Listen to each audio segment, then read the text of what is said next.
Just a sec because the microphone is muted, but let's get started with the Consciousness and Evolution. Hey, everybody. Welcome to one more episode of Consciousness and Evolution. Let me ask you something. Have you ever had a strange experience as a child, something that you didn't quite make sense at the time? Maybe you felt like you were floating and watching yourself from outside of the body. Today, we are diving into out of body experience in childhood and believe so many people report them, even if they don't talk about it later in life. But it's a very common thing to happen to lots of people.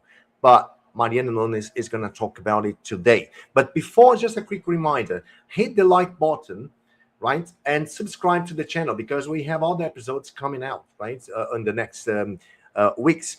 And also share the link of this episode with a friend that may enjoy and be interested in this topic as you are, right?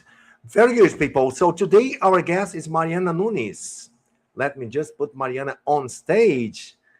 Hello, Maryana. Maryana was born in Rio de Janeiro, Brazil. She has a bachelor's degree in dance and a post-graduation in yoga. Currently, she's an English teacher who volunteers at CEAEC and UNICIN. CEAEC and UNICIN are consciential-centric institutions since 2023. And she has been a penta practitioner as well since 2023 and became a Conscientiology instructor in 2024. So today she's going to talk about out-of-body experience in childhood, something very, very interesting. I'm really curious to know, Maryana, about what you have to say and about your presentations. I'm happy to be here. Hey, everybody, welcome. It's a very interesting and specific topic, right? In childhood, sometimes we just talk in general out of bad experiences. But today, let's dive deeper into these phenomenon in childhood. So we can start, right, with the presentation Very because good. there are a And lot of things to talk about. before starting, just leave here the message. Send your questions anytime you want, right? Then we'll be asked live to Maryana during her presentation. Yes, Let's I go then. really like to hear your questions, to interact with everybody. So please type your questions there on the chat, and Mario can tell me, okay? So guys, talking about this topic, just to contextualize for you really quickly, I decided to talk about it because first, of course, I had some experiences in childhood as well, but also because I am writing a book about out of body experiences and a specific topic we are going to talk today as well called holosoma, which is the set of the bodies that we have, right? And then I thought it would be nice to bring this topic for everybody as I am writing the book. And soon you'll be able to see it as well. It's going to be translated to English for sure. And yeah, that's why I wanted to talk about this topic.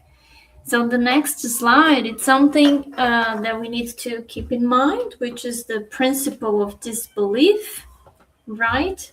So don't believe in anything, guys. Just hear what I'm here to say, yeah, and then you take into your experience, right? So put in practice, see if it makes sense or not, and you have your ideas. So I'm here only to inform you of the things that make sense for me. So it's good to share, but then you need to make and to have your own experiences. Yeah, then you can see if I'm correct or not in your point of view. So it's not at all a matter of convincing anyone. It's just a matter of informing my ideas, our ideas here, and we can share thoughts. Okay. The next one. These are the topics we are going to approach here. The first one, thinking about adults, not only parents, right, but adults in general, aunts, uncles, like a sister, big sister. So adults that see children around you having weird dreams. So here I'm putting more for parents. My child has weird dreams. So this happens a lot. A lot of parents have this question, like, I can't understand what my child is talking about. How can I help them? Yeah. And the next one, we are going to talk about out of body experience. What is that? Yeah. How can we understand what is that? And bodies of the consciousness, so holosoma, what I mentioned before, which is the main topic of my book, and main phenomena, right? So we are going to talk about, a little bit of each one, and I hope you have the questions too, so then we can debate a little bit. Next slide, Mario. So this first one, when people have a lot of questions about how can they help children with these weird dreams and what is happening, because the reports are very diverse and different a lot of times. So it's different from our reality, things that we don't have a reference a lot of times. So it can be challenging, yeah? So a lot of people, a lot of children, they report like having lucid nightmares, that they are very vivid, very real. And they might wake up a little bit, disturbed and crying or something like that, because it seemed to be very real. Yeah. So for me, it happened a lot in my childhood. Sometimes I would have nightmares that were very real, but also very, it was the same nightmare a lot of times, over and over again. This is also very common. And then the children, they are scared, of course. Sometimes they don't want to sleep because maybe they will have that bad dream. Another situation, real dreams in different places or planets. So the space is very different. The buildings and constructions, the planet, it's different the way people live. Um, People are coming. Hello, guys. One more that people talk a lot is vivid dreams with deceased people. So maybe you may have lost someone in your family when you were a kid, or even in adulthood, and then you have vivid dreams with that. This is very common as well. Dreams with information before coming to Earth. I have a person close to me in my family that when he was like 7, 6, maybe, yeah, between 5 or 7 years old, he was saying a lot of things that it was like, oh, I had a dream and I remember a lot of things before I come to Earth. So then you say, what is that? How can I help him? I don't have this reference with me. And they also dreams with information about coming to Earth, this last one, and they are awakened but unable to move their body. Like you try to move but you can't. So it happens a lot with kids, but also with adults. So the next one, let's see how we can help them. So how can we help, guys? Here are some ideas, but we are going to discuss more. So the first one is being open to a new perspective, because yeah, sometimes these weird dreams, they might be real, and not just an imagination. So if it's real, let's try to listen.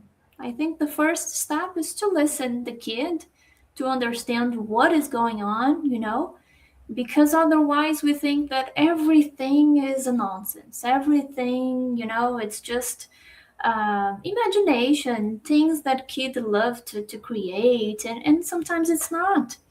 So if it's not a pure imagination, maybe the kid will not share those things anymore. They are going to understand that with this person I can't say anything, or what I'm having as an experience when I sleep, it's not true. or it's not important. And sometimes they are important, right? So it's important to be open to listen to them. Then you can have more information to help even more. One more thing we can do, guys, is to apply the principle of disbelief. So it doesn't matter if you believe it or not in those information. You can just listen to it and then you try to bring it to your experience again. If you don't have experience, you don't need to believe. But at least you are open to listen to that. And then if you have experience, you can understand if it makes sense or not and what makes sense or not. Offering a safe and open space for the child to express and share reports. This is what I'm talking about. If you want to help, you need to be open. And once you are open, you need to listen to the kid. Even if it's just a friend of someone from your family, or your child, or a niece, or, a small and young brother, someone. Remember, they are just starting to experience this life. They are here learning everything, right? So they need help. And if we are adults, we need to be open to understand, to see how they work, what are those experiences. So you need to create this safe space to say, hello, I'm here to help you, no matter which connection you have with those kids. And you say, no, I'm here. Even if I don't understand well what's going on with you, let's try to figure it out together, because then you are there saying that you care for the kid and you want to help with those different things that are happening with them. Because imagine if they are kids, if they don't know what's going on, you are the adult of the relationship. So the idea is you help as much as possible. Even though we know it's good to highlight that, even though we know that a lot of times we learn a lot with kids, it's not just the opposite. Yeah, I'm the first one to say that. I always learn a lot with kids. That's why I love kids, and that's why I'm writing this book for them, like a retribution, like giving back a little bit from everything that I've learned with them as a teacher. Yes. So one more thing we can do is seeking scientific knowledge to know what science is talking about, and also what, for example, conscientiology, which is our specialty here, what we talk about, what is our point of view in terms of those dreams. Yeah, then you can get information from different perspectives and see what makes sense for you and what matches with the reports from the kids, and how can you help the kids, because then you have now information. Sometimes we don't have, so then you need to keep seeking more and more. Not only seek, yeah, but also put in practice, because maybe you are going to be able to help even more if you have experience as well. If you have experience yourself, you can help the young kids. Yeah. And the other one, what else we can do? Making experiments yourselves, put in practice, even if you don't have. Like I've never experienced this in my life, but as I want to help, let me try to apply some techniques. Let me try to read more articles or texts about this, and let me try to have this experience. Then you put yourself out there to have the experience, to understand what is this different reality, and you can help more. And increasing lucidity and developing energetic self-defense, guys. What is this lucidity that I'm talking about? Is lucidity of these different realities. Yeah, so here in Conscientiology, we're going to see a little bit further in the slides, but we talk about different realities, not only this dimension, which we call intraphysical dimension, that it's a material dimension, right? Everything, we can see everything, we can touch the cup, the table, so it's very concrete. But there is another dimension, other dimensions, but the one that people talk about, that they are having dreams, we call that it's another dimension a lot of times, which is extra physical dimension, so non-material dimension. Yeah, so everything is different in this other reality, in this other dimension. So we need to be more lucid, aware of what is going on, what might go, what might happen in this dimension and the other dimension. Because it's just like, for example, we are here in Brazil, at least me and Mario, right? And then this is one reality. It has culture, different buildings, monuments, and everything is in one way. If we go to China, it's a different place, totally different. The buildings are different, the culture is different, the way people greet themselves is different. The language is different. So we need to learn to be more aware of what is going on when we go to China, for example. This is the idea of lucidity, to be aware of this new reality and develop self defense, energetic self defense.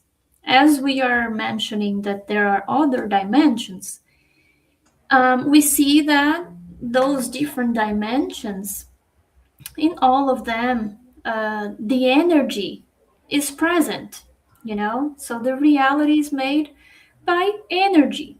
So if our relationship, for example, I am here talking to everybody, even though I can't see you, I can feel your energies. I'm here with Mario, which is the one I can see right now, and we are exchanging energies. So if we understand these interactions, this type of mechanism of exchanging energies, we can learn how to defend ourselves, right? If we are in a dangerous place, if we are with a person with bad intentions, yeah. And let's remember, it's not because it's a small person, like a young person, like a 5-year old kid, that is so cute, we love kids, we know that, but it's not because they are young that they are so, how can I say, um, we know that there are people in the world that harm kids, right? Just like here, extra physically, so in other dimensions, there are other consciousness people that they don't have a physical body anymore, but so they are in extra physical dimension. They can also harm, people around the world, and no matter if they are adults or kids. So we need to learn how to defend ourselves, even a little bit more, if we want to help kids in these different and in different dimensions experiences that they might have. So let's keep in mind this is one of the ways we can help kids with information, with experience, with self-defense. Okay. If you have questions, guys, you can send, right? But let's just I continue. I have a question. I have a Yes, question. please. Yeah, we are talking about actually. Okay, just a second. We are talking about how can we help the kids, right, with these experiences, because I believe that's very scary for the kids to have this for the first time. They don't know Mhm. what's going on. So actually, that we should be the parents, the ones to say and resolve this thing. But we know that most of the times, I would say I can really say most of the time, but lots of time, most commonly, the parents fear this kind of thing, right? When their kids have the experience. So, but what I'm curious about is what kind of fear do you think tend to come up for parents in this kind of situations? Do you think that the fact that lots of people are religious and they don't accept this kind of thing, or do they relate the fact of an out-of-body experience to something mystical or something mysterious or something that they cannot control? That's the reason why they fear so much. That's a great question because the options are infinite, I think. I think it can be all of the things you said, but also, for example, the fear of unknown. They don't have any Yes. idea of what's going on. So then, no, just forget it. No, it's not like that. It's just imagination. It can be something like that. Or maybe it's the fear of not knowing how to say they don't know, to the kid. So Mhm. then, they are embarrassed somehow. Also, because I think even the way I see, even in science, conventional science, it's not so clear all the types of experiences that people call as dreams. It's not so clear and well defined in conventional science. What is that? And why some people have the same type of dreams around the world and they don't know each other. So it's not so clear. So then a lot of people, they are, even if science can't explain, how can I explain to my kid what's going on? What is dream? What is these specific dream that they are having? So there are a lot of variables to explain this type of fear. But that's why I brought the first one. I think it's important to be open, being open to this new perspective. Because even if in science it's not so solid, the idea, the concept, what is that, the variables, why do a lot of people have very similar experiences, as dreams? How can we explain that? They don't know. So then it's good to be open because, hey, it's not something so, Yes. well known by everybody, even the specialists of dreams and sleep. And that's interesting when the kids have this kind of experience and they come back depicting, the appearance of their great grandmother. How could they ever know this? And say they haven't met the great grandmother, and the person, the kid described exactly the great grandmother. Say, no, Yes. it's not exactly a dream. It happens a lot. Exactly, this happens a lot. So this is what I brought here. Some like just two studies that I brought to highlight what we can understand that science talk about. What science talks about dreams, right? Because we are putting in quotes dreams. So the first one, prevalence of near-death experience in people with or without REM sleep intrusion. So in these article later, if you want, I can comment in the video on YouTube with those links, so then everybody can access. But 10% of people from 35 countries, that's a lot, 35 countries participating on the research have experienced near-death experience. I don't know if everybody have heard before, has heard before, but near death experience, it's a kind of experience that a lot of people go through in the world, where they have usually they get almost to the point that they are diagnosed as dead. The doctors say no, it's for sure. They do the exams and they say this person is dead. And sometimes they are, they have proof by the doctors. Sometimes they don't have proof, but it's an extreme situation, an accident, or something like that they almost die. So then they might have these experience. Some people they don't have, but the ones that go through these experience, they report a lot of different experiences during this moment of being dead. And a lot of them, they are similar. So nowadays is studying those cases across the countries, and they can see similarities. A lot of people say that they see a tunnel, they see a bright light. They encounter someone they know, but they have passed away some time ago, and they encounter those people again in that experience. Sometimes they feel very calm and a great feeling, of being fulfilled and happy. So a lot of things that they are, sometimes you say, come on, what does this make sense? It doesn't connect to the experience. The person had gone through an accident, and now they are feeling calm and happy. It doesn't make sense. But those characteristics, they repeat again and again in all of the experiences. So science now is starting to do this research, and what it's important to mention is that 10% of those people from 35 countries have experienced near death experience.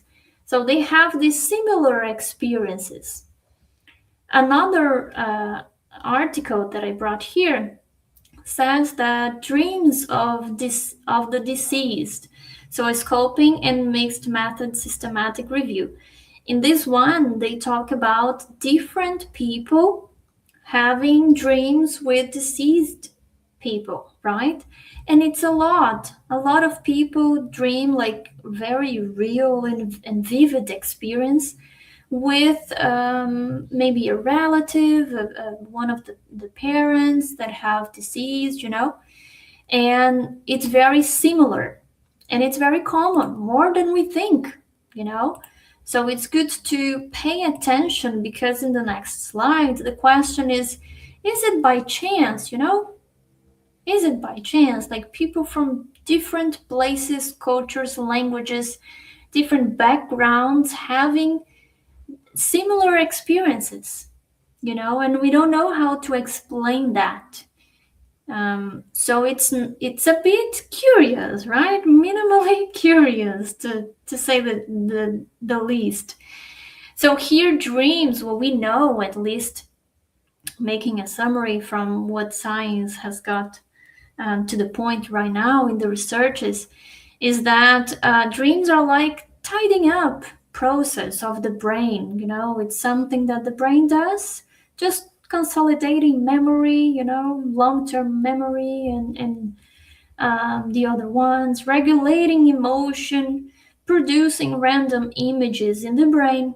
So this is what is defined in general lines, right, by the science as dreams.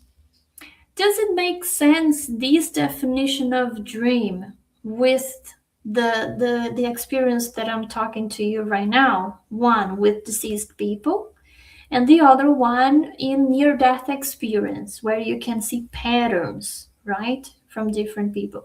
It doesn't connect. So dream, as science understands, it's one thing, and this is what we usually call everything. For us, it's a dream. But actually, this is a definition of dream. It's a process that happens in the brain, just a cleansing, of the brain, like organizing the experiences we had during the day. And these other experiences, as they are very different than dreams, they are not dreams. Yeah, this is the proposal that we are bringing for everybody, to differ what is dream and what is not a dream. Then we can take more advantage from these experiences. Yeah, because then we know what is a dream and what is not. So the question here, guys, how do people across the world have similar experiences during sleep if dreams are purely a cleansing process of the brain? Is it by chance? Doesn't seem to, right? So this is what we think, and we study the way we approach that in Conscientiology. Let's go to the next slide, Mario. Yeah, so the other type of experience, which is not a dream, is what we call out-of-body experience. I don't know if you have heard of it, right? But the idea is that out of body experience in conscientiology, or consciousness projection, we can also call it that, is when a consciousness leaves the physical body and can act. Actually, they can act, decide things outside of it, usually during sleep or deep relaxation. Yeah. So your consciousness, in this case, it's not your physical body, because if you can leave it and come back, what you are in essence, in true essence, is not your body. Yeah. So the question that Mari was just making a few minutes ago is interesting, because a lot of times we are afraid of talking about this topic or admitting that it might be real. Is that it requires us a different perspective of life, a different perspective of what we are told many times during our lives, right? That we are born, we live our life, and we die, we stop existing in this dimension. So, understanding and admitting these hypotheses of out of body experience, that they are real, it requires that it's not exactly that, because we are born, and when we decimate, when we just die, we don't stop existing. Because if we can leave our body, have an experience, and come back to our bodies, then when we die, we are just leaving the body here on earth in material dimension, in intraphysical, but we continue existing in other dimensions. So it can be a little uncomfort for some people, to admit that or to think about it, right? Because it's different from a lot of religions, it's different from a lot of different perspectives. But this is what we understand that happens, right? Why do we understand that? Because we have experiences. We prove to ourselves that this makes sense, and that's why we say, okay, so this for me makes sense. I am living this experience. Then I can come here in this activity and tell to you, right, this is what I proved to myself. Now, if you want to try, you can have your experience as well to see if it makes sense. Yeah. And the Yes. next one. Mariana, I would just like to mention something that is all about what you are talking right now, is about this book. This book is in Portuguese, right? Called Paranormalidade, but actually the title in English is Extraordinary Knowing. It was written by Dr. Elizabeth Lloyd Meyer. She's a very famous psychoanalyst in the United States.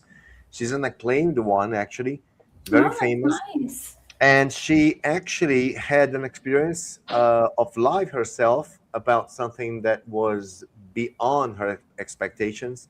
It was one of the parapsychic experience, and from that point on she started to encourage people to send her letters if anybody had any kind of experience, similar experience like the one she had, parapsychic experience. And for her, actually, she got startled to see hundreds of letters from people reporting a parapsychic experience, such as an out of body experience. But and so she questioned, why have you kept this for you, for yourself, for Mhm.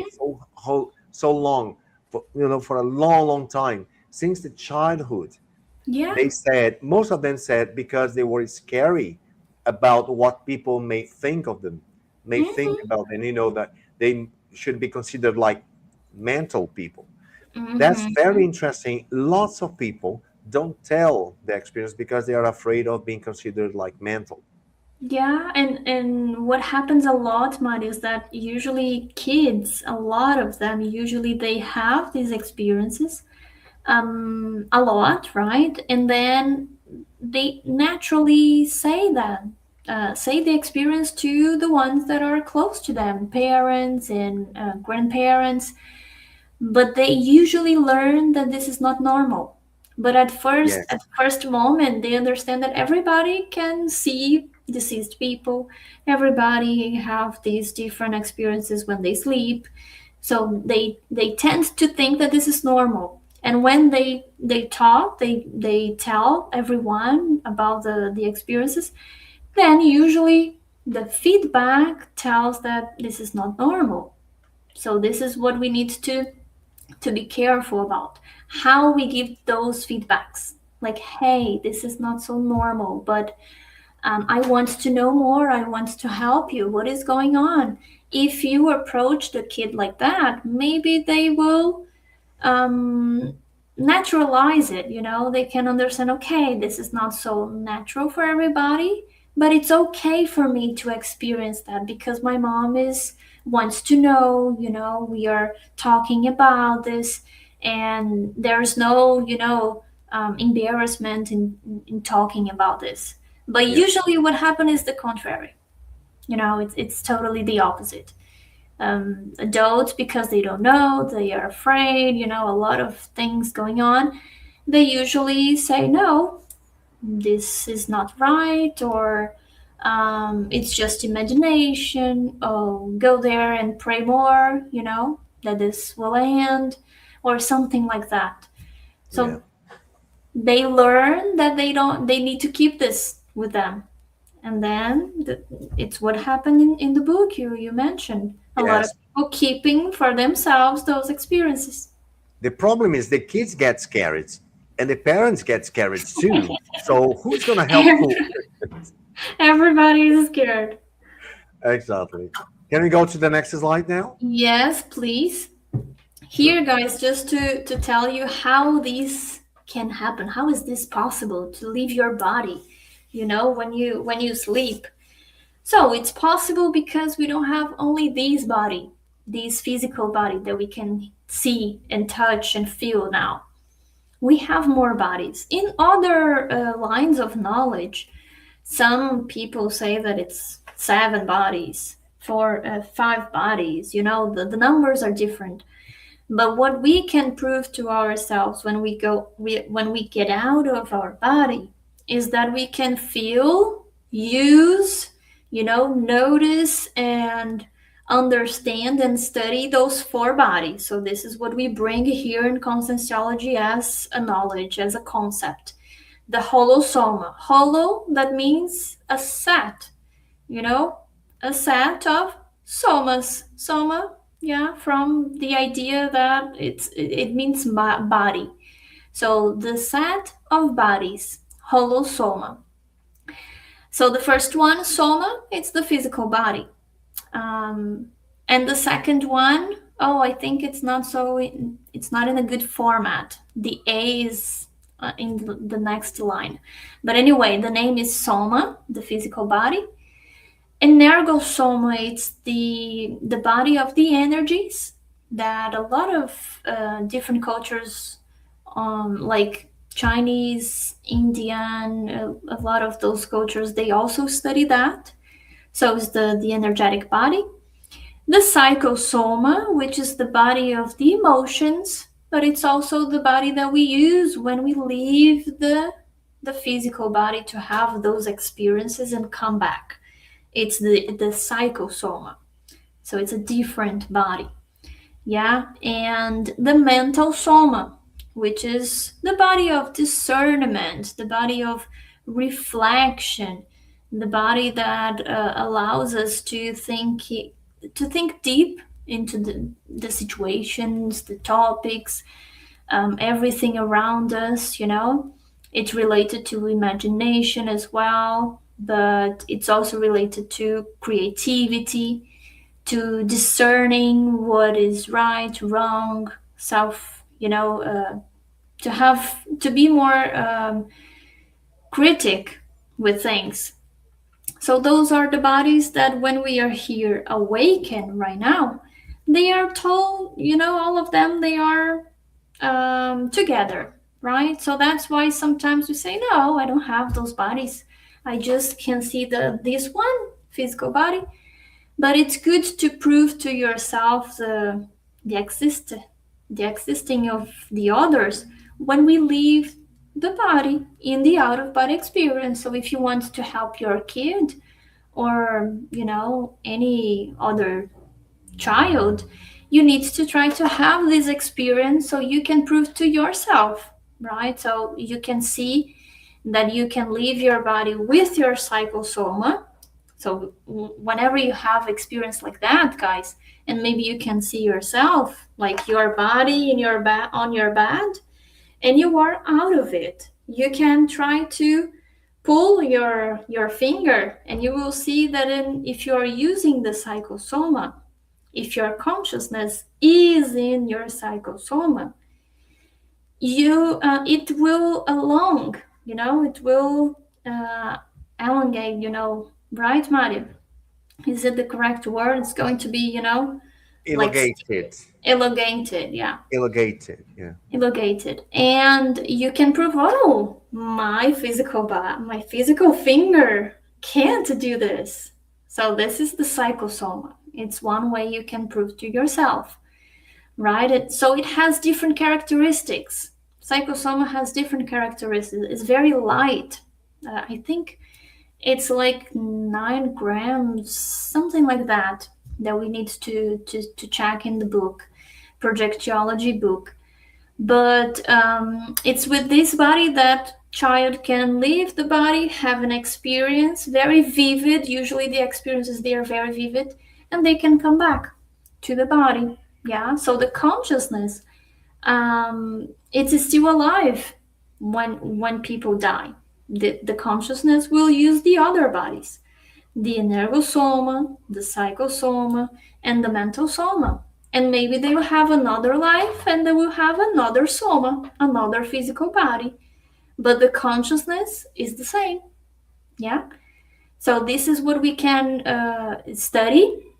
And this is the topic of my book, right? So it's a story where the kid will understand more the holosoma in and out of body experience, right? Which is the best place to study and to put in practice those concepts.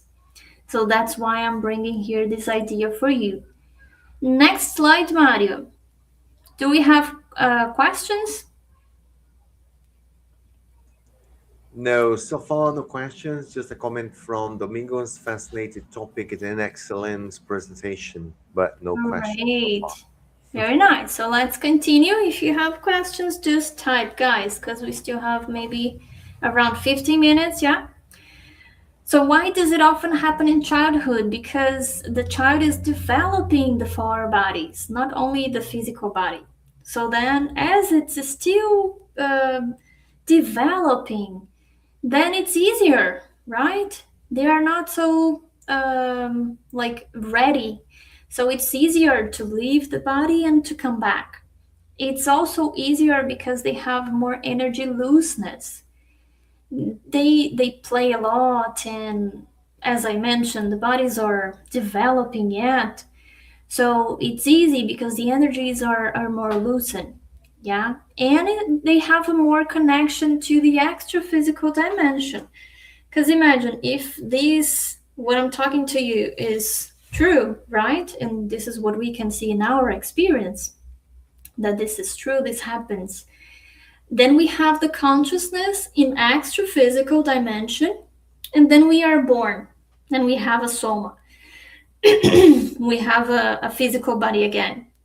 But when we are kids, we still are more used to being in the extra physical than in intraphysical. Maybe I'm just 4 years old, I'm 5 years old. So then I'm still more used to being in this other dimension. So then my connection is still stronger to the extra physical than to the intraphysical. And a lot of times, some people say, because of a lot of reports, that until you reach 7 years old, your connection and maybe the amount of parapsychic experiences that you may have is higher than after 7 years old. So that's why. Yeah. Next slide.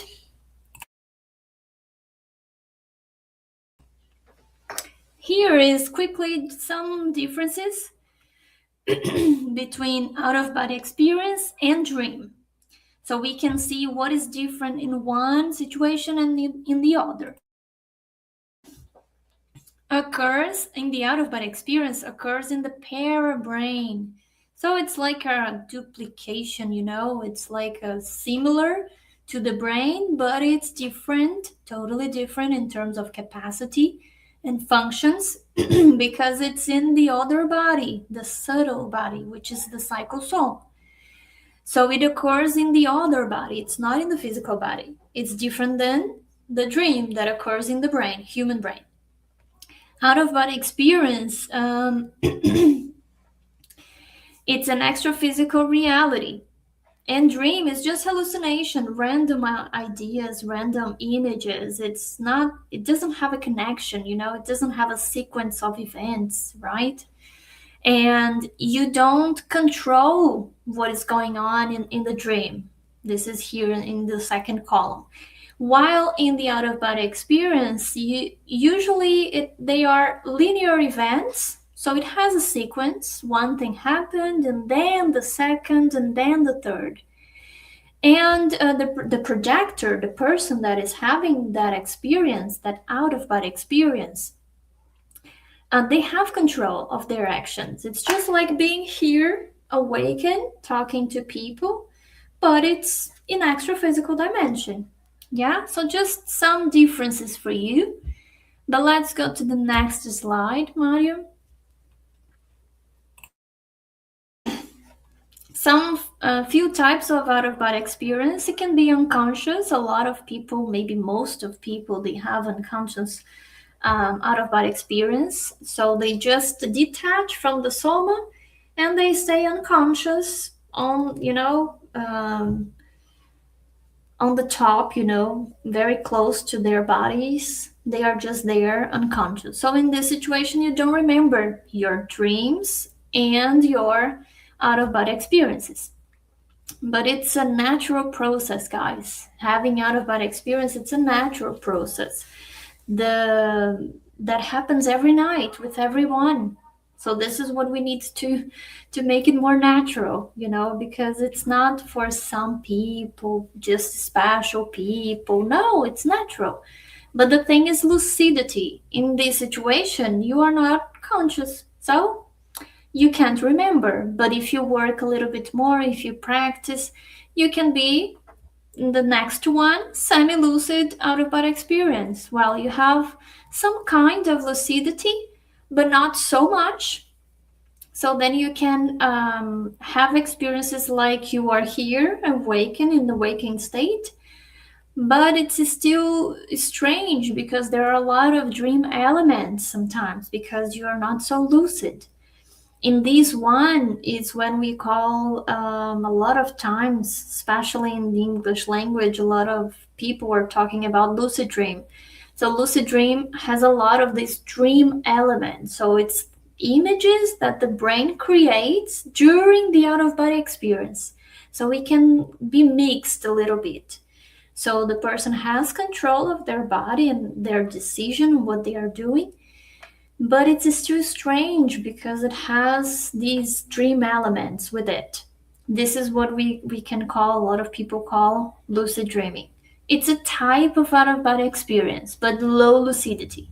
And the last one is the lucid OBE, right? Which is you are just lucid as we are now, very lucid, or even more.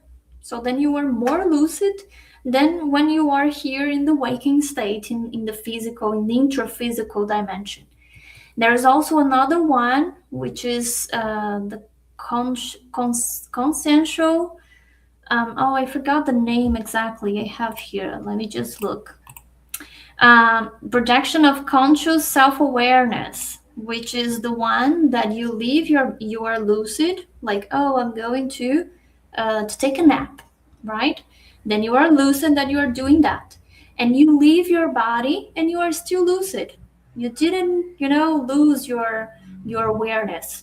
You just left your body. You can see your body on the bed and you continue, and you have an experience and you come back still lucid without gaps. So this is the best one, and it happens a lot with kids. then you can prove to yourself that you have more than one body. So these are some types, right? Next one, Mario. In main phenomena, what can happen, right? Different parapsychic phenomena and out-of-body experiences. You might experience sleep paralysis, which is a projective catalepsy that we call. At the beginning, we were talking some kids and some adults. They say that they were going to wake up. They were about to wake up, or they woke up, but they couldn't move their body, their fingers, their arms. They couldn't move, and or even the opposite. They were almost asleep, but they wanted to move and they couldn't. So this is the sleep paralysis, and it's not good, it's not bad, it's not dangerous, it's not evil, it's not something to worry about, because yeah, it's not so pleasant, but it is still something natural. It's just a matter of the bodies, they are not so connected, especially the emotional body, the psychosoma. It's not so connected to the motor parts of the brain, the physical brain. So that's why you are awakened, but you can't move because you send the command and it doesn't work. But it's just a matter of focusing on your breath or small parts of your body, like your finger, the tip of your tongue, and you focus your attention in moving those parts and just breathing, and then they are back to connection again. Or this is the best moment to leave your body. So you put your intention to leave your body, to have an out of body experience, because you're almost there. You're almost detaching, right? To the two bodies, they are almost detached. So this is the moment to go out and have an experience to see how is the extra physical, what can happen, and a lot of great things you can learn, you can have experience. It's just a matter of studying a little bit and have the experience. The near-death experience we mentioned, you can remember past lives. Yeah, a lot of kids, they report, oh mom, I remember in the other life I was your mom, you were my kid. And this is very common in a lot of cultures around the world. Yeah, so you need to learn a little bit to help. Yeah, oh yeah, really, this is good. What happened? And then just listen. The first part, guys, is just listen. Take notes, and then you study, and then you listen a little bit more, but open this space for the kids to talk. And consensual self-bilocation is very common as well, right? Where the kid, or adults in general, they leave the body, and just as we see in this image, they see their own body sleeping on the bed. So they see the soma laying down on the bed, on the sofa, and this proves to yourself that you are not your body, your physical body. So this might also happen. Right? Well, we have more things to talk, but we are almost in the end. So, Mario, what do you think? Yeah, I would like to ask you to tell me any experience that you had when you were a child concerning this. I'm curious to know something. Well, one was what I told you, that was a bad dream. Someone was chasing me, in the building where I was living with my grandmother, and it was like someone very bad with a very ugly appearance, and it was running around me, and I was just running away. And this happened a lot of times when I was young, like, I don't know, maybe 7, 8 years old, something like that. But I remember when I was a teenager, I had this self bilocation, consensual self bilocation. So I left the body, and then I was like on the ceiling, and I saw my body laying down on the bed. And for me, it was normal. It was just like, okay, I'm there. And I had one experience. I don't remember anymore, but I remember this image, this moment I that see. for me was normal. But in my family, for my mother, it was very normal, and she's stimulated us a lot to talk about our dreams. Every day she would ask, like, what was the dream? Did you dream? So it was good because we could talk, no matter which type of the experience we had, we could talk. And she was always listening to us. So this helps a lot because then we don't think that it's abnormal, it's bad, you know, it's something that it's natural. Sure.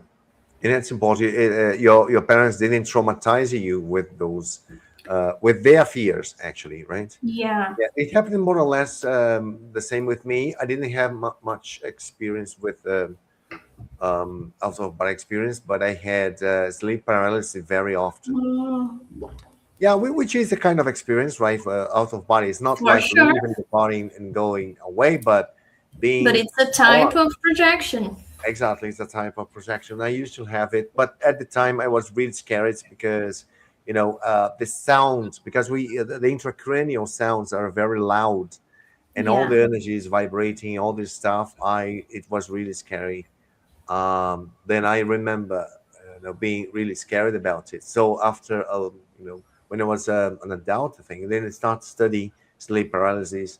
Then I just, today I really want to go through an experience like this, but it doesn't happen as often as the before when I was scared. But Hmm. now I'm not scared anymore. I don't have so often. This is, it's a bit paradoxical. It's a kind of a Yeah, this joke. is funny. This is a kind of joke. But Yeah. maybe you have more experience now. Yeah. Yeah, So yeah, that's right. Yeah, all the kinds then of experiences. Yeah, yeah. yeah, But I mean, like you have more the domain, of these phenomena of yes, that's leaving the right. body and coming back. So then you don't experience sleep paralysis anymore. Let's just show the slide with the books. Then people can take a look.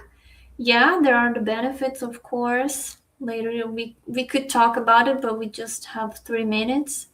But it's great, right? Overcoming your fears when you are in out of body experience, aware of the different dimensions and how to deal with energy, and deeper knowledge of yourself as a consciousness, not only just human, in this dimension, but your consciousness.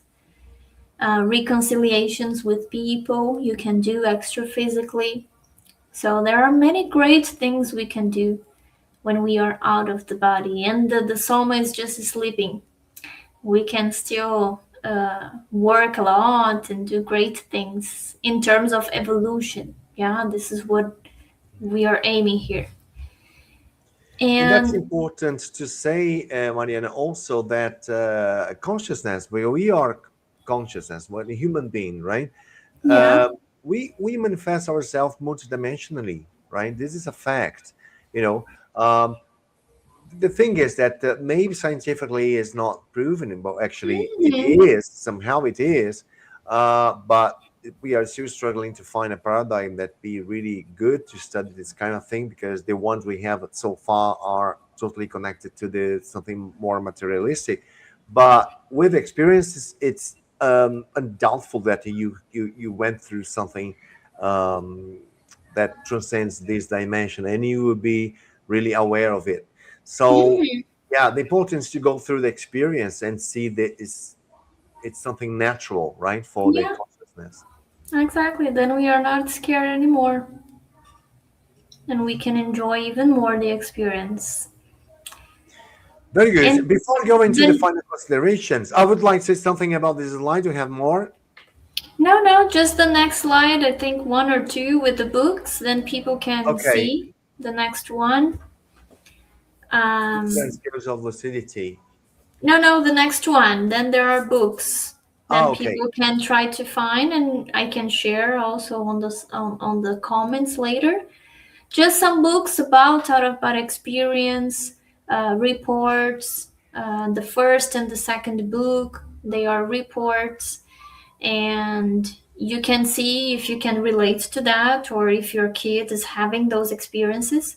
And the third one is a big book. It reads that it talks only about this phenomenon, and it has references around the world, so from different places and specialists. It's really nice. And the third one, it's a book for children talking about out of body experience based on a real situation.